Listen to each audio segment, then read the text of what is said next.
Module में हम ये देखेंगे कि आईसीटी और कॉग्निटिव डेवलपमेंट किस तरह से आपस में इंटरेक्ट करें, किस तरह से अफेक्ट हो रही है cognitive development by the use of ICT. Now what is meant by cognitive development? How children think. In simple words, बच्चे कैसे सोचते हैं, प्रॉब्लम्स कैसे सॉल्व करते हैं और अपने इर्द गिर्द की वर्ल्ड को अंडरस्टैंड कैसे कर रहे हैं.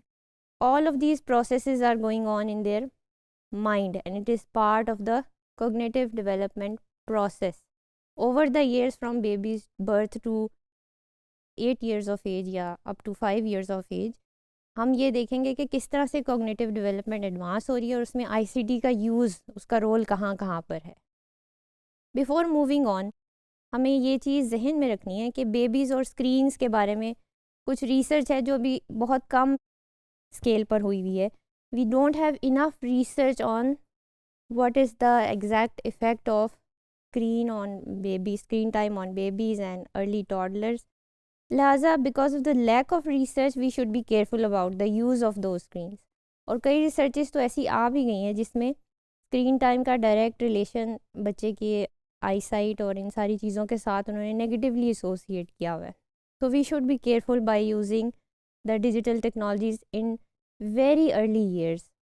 First of all, रिसर्च हमें क्या बताती है, जो अभी रीसेंट रिसर्च है वो ये बताती है कि under 2 years of age babies के लिए स्क्रीन्स इतनी कोई फ़ायदेमंद नहीं है. They need more physical interaction, they need to interact with the environment और इस बात का हमें ख्याल रखना चाहिए. सेकेंडली, जो भी टाइम स्पेंड कर रहे हैं बच्चे स्क्रीन टाइम के अंदर, that time is taking away the quality element of interaction. जो पेरेंट चाइल्ड का इंटरेक्शन है या जो भी केयर गिवर है उनका इंटरेक्शन है वो स्क्रीन टाइम की वजह से कम हो रहा है. और अब उस कमी की वजह से ज़ाहिर है बच्चे की जो कॉग्निटिव डेवलपमेंट है वो अफेक्ट होगी. Rather than interacting with a human, he और she is interacting with a screen that is in front of her. Thirdly, हमें ये बात जहन में रखनी है कि यहाँ पर रिसर्च की कमी है इस एरिया के अंदर. We should be careful about the use of screen time. And lastly, screen exposure बहुत डिस्ट्रैक्टिंग होता है अर्ली ईयर्स में बच्चों के लिए. बिकॉज क्या होता है कि वो सस्टेन्ड टॉय प्ले नहीं कर सकते. अगर आपका बच्चा काफ़ी देर तक एक ही टॉय से खेल रहा है, it is a healthy sign, it is a good sign. It means कि ही और she is focused on playing with that toy, is involve in that toy. लेकिन जब आप उनको स्क्रीन्स देते हैं तो क्या होता है कि इस तरह की जो फिज़िकल एक्टिविटीज़ हैं उस पर वो कम फोकस होता है उनका और कम टाइम स्पेंड करते हैं. तो ओवर द ईयर्स ये चीज़ उनके अडल्ट लर्निंग में भी और उनकी पर्सनैलिटी में इफ़ेक्ट होती है.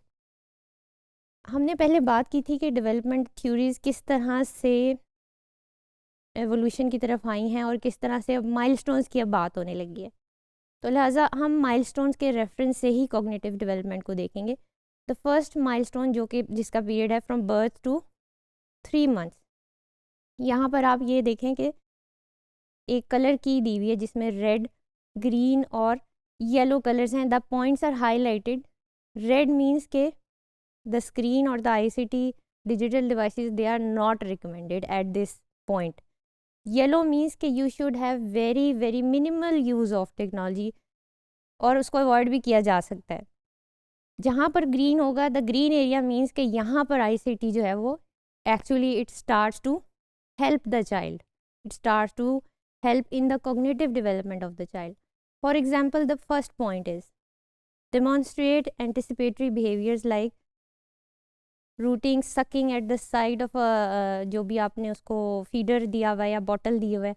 This is a very physical skill. इसके लिए आईसीटी की ज़रूरत नहीं है आपको, लिहाजा इसको रेड में किया हुआ है. You can go through all of these points and you can easily identify कि कहाँ पर आईसीटी आ सकती, कहाँ पर नहीं आ सकती. Then detect sound differences. अब साउंड डिफरेंसेस के लिए ज़रूरी नहीं है कि आप मोबाइल फ़ोन ही ऑन करके दें उसे. आप किसी और तरीके से भी साउंड डिफरेंसेस फिज़िकली ऑब्जेक्ट्स के ज़रिए आप उसे सिखा सकते हैं, बता सकते हैं कि किस तरह से डिफरेंसेस है. इंटरेस्टिंगली जो आप देखते हैं कि एक पॉइंट में लिखा हुआ है कि at this stage see all colours of the human visual spectrum. अब बेबीज़ दे सी डिफरेंटली. जैसे हम कलर्स को देख रहे हैं वैसे बेबीज़ नहीं देख सकते. वो किस तरह से देख सकते हैं, ये बड़ी इंटरेस्टिंग बात है कि babies they can see a contrast between black and white. बहुत अर्ली जब वो बहुत छोटे होते हैं ब्लैक एंड वाइट ही उनको कंट्रास्ट ज़्यादा अट्रैक्ट कर रहा होता है. देन आफ्टर द फर्स्ट, जो पहला प्राइमरी कलर वो देख सकते हैं, that is red, and after a few weeks of life they can distinguish between red and green, जब वो 3 to 4 मंथ्स के होते हैं। आप देखते होंगे कि जब वो 3 to 4 मंथ्स के होते हैं उनका कोई फेवरेट टॉय भी हो जाता है, they like some toy more than the other. वो इसी वजह से होता है कि वो डिस्टिंग्विश करना शुरू हो जाते हैं कलर्स के बीच में और टेक्सचर्स के बीच में, थोड़ा थोड़ा उनको आइडिया होना शुरू हो जाता है। We move on to the second milestone which starts from 3 to 6 months. अब 3 to 6 मंथ्स में क्या हो रहा है कि वो आपके जो फेशियल एक्सप्रेशन है उसको इमिटेट करने के काबिल हो गया है। मसलन आप रोता हुआ बच्चा है, आप भी रोना शुरू हो जाएं तो आप रोएंगे तो वो भी रोना शुरू हो जाएगा, या आप हंसेंगे तो वो भी हंसना शुरू हो जाएगा। तो it means the child is learning how to imitate you can easily see. अब तो इंटरनेट पे अक्सर बेबी इमिटेशन की वीडियोस आप देखते होंगे, आप देख सकते हैं कितने ईजिली वो उसको कर रहे होते हैं। However, that is overexposure to technology. I'm not recommending that. React to familiar sounds. उनको साउंड्स के बारे में पता लग जाता है कि बहुत लाउड साउंड हो तो उससे स्टार्टल हो जाते हैं, कोई बहुत सूदिंग साउंड हो तो उसको आइडेंटिफाई कर लेते हैं। जैसे अक्सर आपने देखा होगा कि ललाबाई सुन के वो स्लीप की तरफ जाना शुरू हो जाते हैं। So they are identifying the sound, they recognise the familiar faces, they respond to facial expressions of other people. और ये भी सारे एरियाज़ जो हैं ये मिनिमल, मैंने इसीलिए इनको येलो हाईलाइट किया कि यू कैन और यू कैन नॉट, ना ही करें तो ज़्यादा बेहतर है, but for a minimum use you can help in these milestones. अब 6 to 9 मंथ्स में क्या हो रहा है? 6 to 9 मंथ्स में आप देख सकते हैं कि they can stare at things longer. अब वो ज़्यादा देर तक एक ऑब्जेक्ट के ऊपर फोकस होके उसको देख सकते हैं, उसको ऑब्ज़र्व कर सकते हैं। और यहाँ पर एक और बड़ी इंटरेस्टिंग चीज़ हो रही है जिसको हम पियाजे की थ्योरी में ऑब्जेक्ट परमानेंस कहते हैं। ऑब्जेक्ट परमानेंस क्या होती है कि there is a time in a child's life कि जब आप उसके सामने कोई चीज़ रखें और फिर जब उसकी नज़र से वो हटा दें तो that object is not existing in the mind of the child. उसके लिए वो एब्सेंट हो जाती है, उसको नहीं पता होता कि ये मेरी, क्योंकि मैं इसको देख नहीं रहा, ये एग्जिस्ट भी कर रही है। लेकिन बिटवीन 7 to 8 मंथ्स उसको ऑब्जेक्ट परमानेंस डेवलप होनी शुरू हो जाती है। फॉर एग्जांपल अगर उसका कोई फेवरेट टॉय है और आप उसको छुपा देते हैं या उसको हटा लेते हैं तो वो क्राई करना शुरू हो जाता है। इट मीन्स के the child remembers that object and that has a permanent place in his or her brain, so that is called object permanence. और ये जो ऑब्जेक्ट परमानेंस है ये आप फिज़िकली सिखा सकते हैं, आईसीटी से नहीं सिखानी भी नहीं चाहिए और उससे बताई भी नहीं जा सकती। फॉर एग्जांपल इस क्यों नहीं बताई जा सकती कि जो स्क्रीन है उस स्क्रीन में आप उसको कोई ऑब्जेक्ट दिखाते हैं। Now for the child the mobile screen itself is an object. The child's thinking is not that complex कि वो भी ऑब्जेक्ट के अंदर जो मौजूद है ऑब्जेक्ट वो उसको सोचे कि ये परमानेंट है, उसके लिए मोबाइल स्क्रीन परमानेंट। तो डोंट ओवर इसको कॉम्प्लेक्सिटी की तरफ मत लेके जाएं, उसको सिंपली फिज़िकल चीज़ों से इस माइलस्टोन को अचीव करवाएं। Do not expose too much to the digital devices. इससे क्या होगा कि ऑब्जेक्ट परमानेंस में ज़ाहिर है उसकी कंसेप्शंस में प्रॉब्लम्स आएंगे बच्चों। Then tell the difference between pictures and numbers of objects. कितने हैं ये आमतौर पे उनको पता लगना शुरू हो जाता है। It is early, very early numeracy आप कहते हैं यहाँ पे स्टार्ट हो जाती है। फिर differences between animate and inanimate objects, वो ऑब्जेक्ट्स जो कि हिल रहे हैं, मूव अराउंड हो रहे हैं उनमें, और वो जो मूव अराउंड नहीं हो रहे, मसलन स्टफ़ीज़ हैं, दे डोंट मूव अराउंड। जो स्टफ़ टॉयज़ हैं वो एक जगह पर पड़े हुए हैं, वो उनके साथ खेल रहे हैं। फिर वो आइडेंटिफाई करते हैं कि ये वाला जो टॉय है ये तो मूव भी होता है, तो they can distinguish between those kind of things. Utilise the relative size of an object. Size का जो कॉन्सेप्ट है वो भी ज़ाहिर है आईसीटी नहीं दे सकती, you have to give it in a physical way. Then we have a milestone from 9 to 12 months. और ये बड़ा इंपॉर्टेंट इसलिए है कि 12 months means a complete 1 year, और इसमें बहुत रैपिडली बच्चे के न्यूरॉन्स जो हैं वो नेटवर्क्स उसके चेंज हो रहे होते हैं, ब्रेन में चेंजेस आ रही होती हैं, बॉडी में चेंजेस आ रही होती हैं, बॉडी वेट में चेंजेस आ रही होती हैं, उसकी इंडिपेंडेंस बढ़ रही होती है, वो ज़्यादा देर तक ग्रास्प कर सकता है ऑब्जेक्ट्स को, उनको मैनिपुलेट कर सकता है, उनके साथ खेल सकता है, उनको चेंज कर सकता है। लाइक आप उसे अगर कोई पेपर दें तो वो उसको टेयर ऑफ कर सकता है। तो all of these things are very rapidly developing at this stage. अब इसमें इस स्टेज पे बच्चे पिक्चर बुक्स को देख सकते हैं और इसमें आप डेफिनेटली आप यूज़ कर सकते हैं of the picture books story telling, जो कि आप मोबाइल के थ्रू करते हैं या टैबलेट्स के थ्रू करते हैं। मैनिपुलेटिंग ऑब्जेक्ट ज़ाहिर है ये फिज़िकली होगी, और ऑब्जेक्ट परमानेंस हम डिस्कस कर चुके हैं कि किस तरह से अर्ली डेवलप होना शुरू होती है और इस स्टेज पर एडवांसली वो एडवांस स्टेजेस पर आ जाती है। तो इन दिस माइलस्टोन आप देख सकते हैं कि किस तरह से आईसीटी हेल्प कर रही है। फ्रॉम 1 to 2 ईयर्स क्या होता है, अब यहाँ पर आप देख रहे हैं रेड एरियाज थोड़े से कम हो गए, और वो इसलिए कि अब बच्चा थोड़ा ग्रो अप हो गया, उसके लिए चीज़ें जो हैं वो डिफरेंट हो गई हैं, उसके लिए अराउंड द वर्ल्ड उसकी परसेप्शन, उसकी थॉट प्रोसेस में चेंज आ रहा है, एंड ही और she can understand things in a more complex way then before. अब इसमें क्या है कि कौन से ऑब्जेक्ट्स एक जैसे हैं, कौन से डिफरेंट हैं, ये इजीली कर सकते हैं। Imitate the actions of adults, learn through exploration, familiar objects and peoples in a picture, जो उसको जिन जिन लोगों को वो जानता है या जानती है उन लोगों को आइडेंटिफाई कर सकता है वो पिक्चर्स के थ्रू। फिर इसी तरह difference between me and you, ये बहुत इंपॉर्टेंट है। These are just 2 words but it is very important for the child to realise कि मैं एज अ पर्सन एक सेपरेट एंटिटी हूँ और ये जो सामने पर्सन है वो सेपरेट एंटिटी है। तो the concept of me and you is developing, और यहाँ पर इसका एक स्टार्टिंग पॉइंट जो है वो आता है और उसको पता लगता है कि मेरी अपनी भी कोई एग्जिस्टेंस है। Then understand and respond to words, ये भी स्टेज पर होती है 2 to 3 ईयर्स में। Now this is the stage जहाँ पर आपके जो रिकमेंडेड यूज़ है आईसीटी का वो आ जाता है, और आप देख रहे होंगे काफ़ी सारे एरियाज़ जो हैं वो ग्रीन हैं। और 2 ईयर्स की एज में they can imitate advanced actions जो कि ऑब्ज़र्व वो कर रहे हैं, like playing house, role play कर सकते हैं बच्चे इजीली। आप उन्हें कहें कि आप रोल प्ले करें, कोई इस तरह का कैरेक्टर आप प्ले करें, या आप अगर उनके पास कोई स्टफ़ी है वो इस तरह उसको डिफरेंट रोल्स असाइन करके एक ड्रामेटिक प्ले कर सकते हैं। तो this is a more advance stage, और इसमें आप आईसीटी का यूज़ कर सकते हैं definitely by using the apps. Match objects, ये भी इस तरह की भी एप्स हैं जो कि इसमें हेल्प आउट करती हैं। पिक्चर बुक्स अगेन हम डिस्कस कर चुके हैं।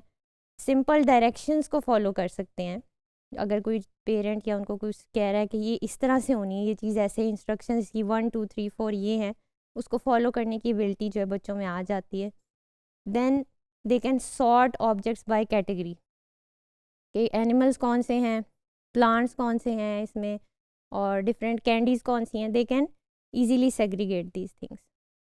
फिर कुछ चीज़ें ऐसी हैं जो उन्हें वैसे ही लर्न करनी है, लाइक वो जो स्टैकिंग वाली एक्टिविटी होती है जिसमें रिंग्स को स्टैक करना होता है, सबसे लार्ज को नीचे फिर सबसे स्मॉलर रिंग को ऊपर। This activity should not be done on a tablet, इसको आप फिज़िकली करवाएं तो ज़्यादा अच्छा है। और वैसे तो उसकी गेम्स भी हैं बट इट इज़ रिकमेंडेड कि you do it in a physical way. Then from 3 to 4 years अब बच्चे पूछना शुरू हो जाते हैं कि वाई वाले क्वेश्चंस, कि इर्द गिर्द हमारे जो ये सब कुछ हो रहा है वो क्यों हो रहा है, कैसे हो रहा है। वाई वाले क्वेश्चंस की इंफॉर्मेशन के लिए आप डिजिटल डिवाइसेस को यूज़ कर सकते हैं। उनकी अटेंशन स्पैन 5 to 15 मिनट्स हो जाता है और इसके अंदर हम आईसीटी का यूज़ कर सकते हैं। इसी तरह किस तरह से शेप और साइज़ को आइडेंटिफाई करना है, उसकी मैचिंग कैसे करनी है, square, circle, triangle, all of this are concept that are learn in this timeline. 4 to 5 years में क्या होता है, क्रिएट पिक्चर्स, आप देख सकते हैं ड्राइंग एप्स हैं, स्टोरी टेलिंग एप्स हैं, मैचिंग एप्स हैं, राइमिंग एप्स हैं, रीडिंग एप्स हैं। You can introduce those at this stage of the child and this they are proven to be beneficial. If अगर आपका बहुत ज़्यादा स्क्रीन टाइम नहीं है तो ये बेनिफिशियल हो सकती हैं। जी, last we will discuss some guidelines for care givers, किस तरह से केयर गिवर्स कॉग्निटिव डेवलपमेंट को अच्छा बना सकते हैं, फैसिलिटेट कर सकते हैं उस प्रोसेस को। फर्स्ट रूल इज़ कि ऑल लव और नथिंग बट लव, यानी कि आपने बच्चे को लव और अच्छे तरीके से उसको अपब्रिंग करना है। उसमें ये जो मार और डांट और ये वाला एलिमेंट है इसको बिल्कुल ख़त्म कर दें। These are not the concept that support cognitive development. There is no such thing as too much love for a baby. So you should value that time and you should give that time maximum to your child. The second one is कि आपने novelty लेके आनी है experiences में early years के अंदर। मसलन बच्चों को हम अर्ली ईयर्स से ही कंट्रोल करना शुरू हो जाते हैं। ऑब्जेक्ट्स को अगर पकड़ा रहे हैं तो हम चाहते हैं वो हमारी इंस्ट्रक्शंस को फॉलो करे या उसको उसी तरह से मेंटेन करे, लेकिन होता क्या है कि इससे बच्चे के न्यू एक्सपीरियंसेस सफ़र कर रहे होते हैं। In the early baby years of life they need new experiences like new textures, new smells, new shapes.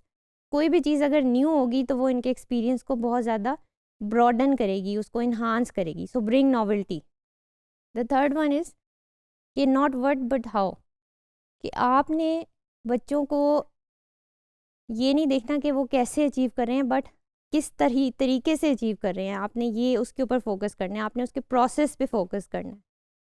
It is not कि आपका बच्चा अभी क्रॉलिंग कर रहा है या नहीं कर रहा, इज़ ही और शी ओवर दैट माइलस्टोन और not. You have to see the process के किस तरह वो वहाँ तक पहुँचा है, किस तरह से उसने उसको अचीव किया है। The process is more important. Then we have the learning experiences at home. जितने ज़्यादा से ज़्यादा आप प्रोवाइड कर सकते हैं घर पे आपको करने चाहिए। आप बच्चे का इंटरेस्ट डेवलप करें in the world by introducing new kinds of activities, new kind of play. और एक और बात जो हम अक्सर इग्नोर करते हैं वो ये कि we should talk to our children a lot. Even when they are not able to talk, you talk to your children, you communicate with them. और ये जो बहुत ज़्यादा बातें करने वाले पेरेंट्स होते हैं, रिसर्च ये कहती है कि जो बहुत ज़्यादा कम्युनिकेट करते हैं बेबीज़ के साथ, वो बेबीज़ उनकी सोशल डेवलपमेंट ज़्यादा अच्छी होती है in the later years. So talk to your child, encourage their exploration, ask questions. बच्चों को सवाल करना सिखाएं, खुद भी उनसे क्वेश्चंस करें, ट्रस्ट का रिलेशनशिप बिल्ड करें। डोंट एक्ट लाइक इन अ वे कि आप बच्चे को किसी प्ले के अंदर डिसीव कर रहे हैं या उसको डिसेप्शन सिखा रहे हैं। So don't do these kinds of things. Try thinking their thoughts. अब बच्चे के जहन में उसकी थाट को सोचना मुश्किल हो सकता है, लेकिन इसकी कोशिश ज़रूर करें। और इस कोशिश करने से ये होगा कि you will get close to how your child is thinking and how he और she is responding to certain elements. आखिरी चीज़ जो इसमें है वो ये कि हम अक्सर ये गलती करते हैं कि बच्चों के लिए लैंग्वेज को चाइल्डिफाई कर देते हैं। यानी अगर कुछ वर्ड्स हैं तो उसको हम डिस्टॉर्ट करके बोलते हैं, लाइक उसको उसके जो फोनीम्स हैं वो चेंज कर देते हैं। इस तरह की लैंग्वेज बच्चों के साथ यूज़ नहीं करनी चाहिए। बच्चों के साथ उसी प्रोनाउंसिएशन में बात करनी चाहिए जिस तरह से हम नॉर्मली कर रहे हैं। इससे ये होता है कि उनकी लैंग्वेज लर्निंग अच्छी होती है और वो डिस्टॉर्ट नहीं होती। तो the child does not have to go to two phases of language development. उसको पता होता है कि दिस वर्ड इज़ दिस और इसको ऐसे प्रोनाउंस करना है। तो don't childify the words. And lastly, अपने बच्चे को किसी भी दूसरे बच्चे की माइलस्टोन के साथ कंपेयर मत करें। दैट कंपैरिजन तो अब तो 21st सेंचुरी स्किल्स में भी कंपैरिजन नहीं है, कंपटीशन नहीं है, उसमें भी कोलैबोरेशन की बात हो रही है। So please start from this stage and do not compare your child. उसके प्रोसेसेस पे फोकस करें और उसको कंपैरिजन से दूर रखें।